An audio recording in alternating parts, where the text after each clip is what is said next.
आदाब। कौमी मंजर से मैं दानिश आयान। देखते हैं आज की मुख्य खबरें।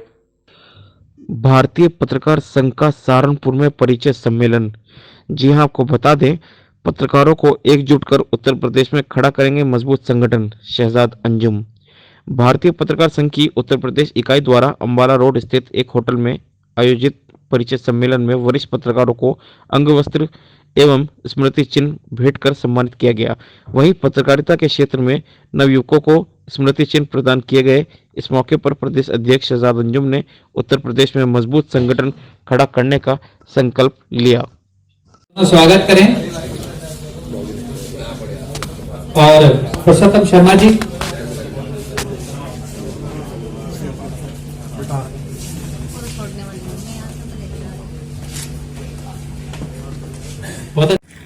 नेट पर पढ़िए, पत्रकारिता का इतिहास पढ़िए। मैं भी एक जगह देख रहा था, मेरी बहस हुई। देश के का सबसे बड़ा पत्रकारिता महाविद्यालय है भोपाल, माखनलाल चतुर्वेदी पत्रकारिता महाविद्यालय। उसके जो वहां एक अधिष्ठाता हैं श्रीधर, उन्होंने 2 खंडों में भारतीय पत्रकारिता का इतिहास लिखा है। बहुत इतने मोटे मोटे, करीब 1,000 शब्दों का एक वॉल्यूम है, मैंने पढ़ा है। एक अखबार था, इलाहाबाद से निकला, उर्दू का स्वराज। वो अखबार शुरू किया शांति नारायण भटनागर ने। उनकी किताब में लिखा हुआ था कि इलाहाबाद निवासी शांति नारायण भटनागर ने वो अखबार शुरू किया। वो मुझे दिल्ली में एक कार्यक्रम में मिले। मैंने उनसे कहा, आपकी पत्रकारिता कोश में एक जगह त्रुटि है। वो कहने लगे, क्या त्रुटि है? मैंने तो माखनलाल जो सेपरेट वहां लाइब्रेरी है सब उससे लिया है, बहुत सारे संदर्भों से उन्होंने वो। मैंने कहा, आपकी उसमें जो त्रुटि है वो ये है कि दुनिया का जो क्रांतिकारी अखबार स्वराज है उसके संपादक शांति नारायण भटनागर को आपने इलाहाबाद निवासी बताया है। लेकिन मैंने कहा, मुझे गर्व हासिल है कि वो मेरे सहारनपुर मंडल के खतौली के रहने वाले थे।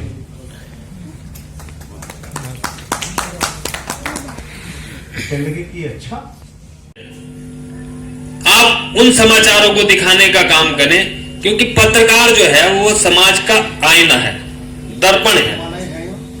आप वो चीजें दिखाने का काम करें, वो समाचार प्रकाशित करने का काम करें जिससे समाज में जागरूकता है, जिससे हमारा देश आगे बढ़े, जिससे हमारे जो लोग हैं, हमारे देश के जो जनता है, उसको पत्रकार पे विश्वास हो।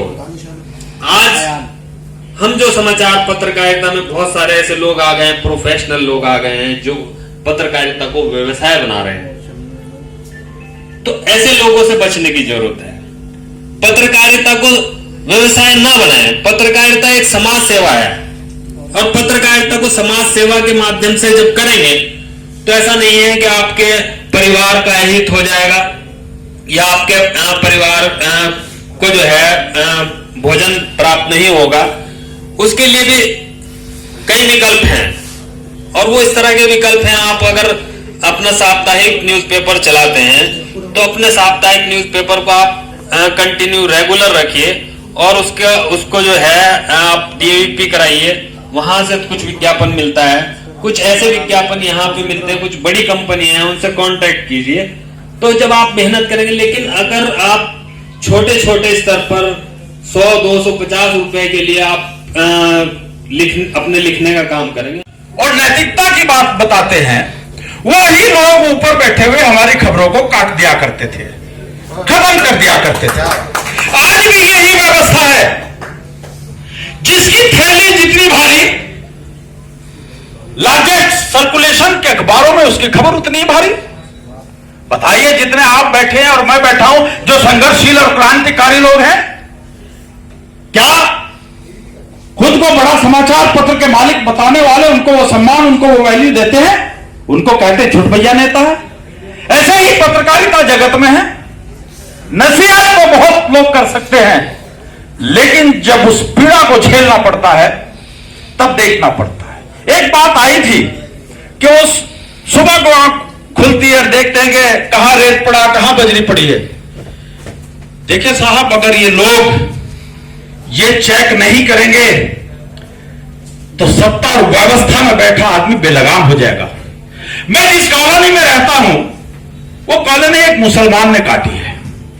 लगातार 1 महीना उस कॉलोनी के अंदर 4 ट्रैक्टर 6 जेसीबी चली, टोटल इलीगल थी। मैंने तकरीबन 70-75 कंप्लेन उस कॉलोनी की कराई। आज तक वहां पर एक भी आदमी नहीं पहुंचा प्राधिकरण का। लेकिन जब वहां पर ब्याज लेकर 60 गज का मकान का निर्माण शुरू हुआ तो प्राधिकरण के अधिकारी वहां तोप लेकर पहुंच गए। मजदूर जो मजदूरी करके अपना 60 गज में घर बना रहा है उसका नोटिस काटा जा रहा है, उसको सील किया जा रहा है। तो अगर ये लोग, मैं तो इन लोगों को सच मानो आदरणीय वीरेंद्र आजम जी, मैं तो अगर मेरी बस चले, कभी मैं सत्ता में हुआ, इन लोगों को जिनको हम 100-100, 200 रुपए की संज्ञा देकर अपमानित करते हैं, मैं कभी भी अगर सत्ता में आया, मैं आप लोगों से वादा करता हूं लोगों को चुन चुन करके सम्मानित करने का काम करूंगा। क्योंकि सिस्टम में हर तरह के छोटे बड़े लोग होते हैं। हमारे हाथ में 5 उंगलियां हैं, 5 का अलग अलग महत्व है। जब हमारा लोकतांत्रिक सिस्टम 4 पिलर पर टिका है, विधायिका, जब कानून बनाने वाले भ्रष्ट हो जाए तो आप कहां जाएंगे? कार्यपालिका, आज थाने बिक रहे हैं, चौकियां बिक रही हैं, सीओ के क्षेत्र बिक रहे हैं, पार्लियामेंट के अंदर, सदनों के अंदर विधायक सांसद बिक रहे हैं। न्यायिक सिस्टम जब आपका भ्रष्ट हो जाए, आपके सामने 4 सुप्रीम कोर्ट के माननीय न्यायाधीश आकर के पत्रकारों के सामने रोए कि नहीं रोए? तो सबसे पहले मैं सिर्फ आप लोगों से इतना कहूंगा कि पत्रकार अपने आप को कमजोर न समझे।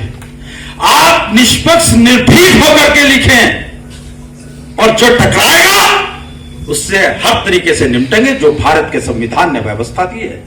उसके लिए वीरेंद्र आजम जी भी आपके साथ खड़े हैं, अरविंद नैथी भी आपके साथ खड़े हैं, आदरणीय पुरुषोत्तम शर्मा जी भी साथ खड़े हैं, और जिनकी गोद में मैं खेल कर बड़ा हुआ हूं, मेरे गांव से हैं, आदरणीय शीशपाल जी, ये भी आपके साथ खड़े हैं।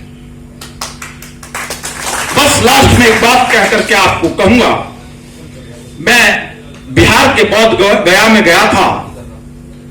तथागत महामानव तथागत गौतम बुद्ध का मैं अनुयायी हूं। तो वहां एक किताब में मैंने बाबा साहब डॉक्टर भीमराव अंबेडकर की पढ़ी, और आदरणीय अरविंदनाथ जी, उस किताब के अंदर में मैंने कोटेशन पढ़ी। उसमें लिखा था कि सवाल यह नहीं कि मौत के बाद जीवन है कि नहीं। आदरणीय शर्मा जी, सवाल यह नहीं कि मौत के बाद जीवन है कि नहीं, असल सवाल यह है कि मौत से पहले आप जिंदा हो कि नहीं। आप अपनी जिंदा दिली का सबूत दें। दुनिया में बार बार नहीं आना, पहला और आखिरी मौका है। इसका ईमानदारी से सदुपयोग करें, और आप भी ईमानदार रहें, और बेवजह जो आपसे टकराए उसको उसकी हैसियत बताएं। मैंने एक जनप्रतिनिधि का खुलकर समर्थन किया, चुनाव में मंचों पर भी किया, अपने अखबार में भी किया, सोशल मीडिया पर भी किया। लेकिन जब वो जनप्रतिनिधि भ्रष्ट और बेईमान निकला तो मैंने हर रोज पिछले 20 दिन से आईना दिखाना शुरू किया। उसके कुछ चाहने वाले जो मुझे काजू और बादाम ड्राइंग रूम में बैठकर खिलाते थे, उन्होंने कहना शुरू कर दिया कि एडवोकेट इंतखाब आजाद तो दलाल है, भड़वा है। मैंने उनमें से कुछ सम्मानित लोगों से पूछा, यार कभी अकल का काम तो कर लिया करो कि आज वो जनप्रतिनिधि है, उसके हाथ में निधि है, वो कॉन्स्टिट्यूशन कमेटी का सदस्य है, प्रोटोकॉल उसको मिलता है। अगर मैं दलाल होता तो मैं उसकी चापलूसी करता, उसके इर्द गिर्द घूमता, कोई ठेका उससे लेता, कोई और निधि में कहीं उस पर कमाई का साधन ढूंढता। और जब मैं उसको आईना दिखा रहा हूं तो आप खुद कल्पना कर सकते हैं कि क्या जिसको मैं आईना दिखा रहा हूं कि तुम जन भावनाओं के खिलाफ काम कर रहे हो, तुम जन उपेक्षाएं कर रहे हो, तो क्या वो मुझे कहीं खाने कमाने का मौका देगा? शायद हरगिज नहीं देगा। तो इसलिए मैं आप सब लोगों से, क्योंकि यहां पर बहुत बड़े बड़े वरिष्ठ अरविंद नायक जी ने, असगर भाई ने, आदरणीय वीरेंद्र आजम जी ने और कुछ लोगों ने बहुत बढ़िया बढ़िया बातें बताई हैं, उन सब पर भी अमल करें। लेकिन कहीं डरने और घबराने की जरूरत नहीं है। मुकदमा और ये सब चीजें लोकतंत्र में क्रांतिकारों के लिए जेवर का काम करती है, उसके लिए गहनों का काम करती है। जो आदरणीय वीरेंद्र आजम जी ने बताया कि 8 संपादक के खिलाफ यह कार्रवाई है और उसको 30 साल का निकाला दिया। इन सब चीजों को आपको ध्यान में रखते हुए जो जिसका सिस्टम है उस सिस्टम के साथ चलते रहें। गिरावट हर जगह है, चाहे वो धार्मिक क्षेत्र हो, राजनीतिक क्षेत्र हो, आर्थिक क्षेत्र हो, क्रीड़ा का क्षेत्र हो या सांस्कृतिक क्षेत्र हो। आपने कभी जितने लोग यहाँ बैठे हों, किसी ने किसी साधु संत महात्मा या किसी मौलवी मौलाना को किसी गरीब की चौखट पर नहीं देखा होने का। सारे उस व्यापारी, उस उद्योगपति की चौखट पर माथा रगड़ते हैं जो भ्रष्ट और बेईमान होता है। मैं एक किस्सा अपने साथ का। आज के लिए बस इतना ही। देखते रहिए कौमी मंजर न्यूज।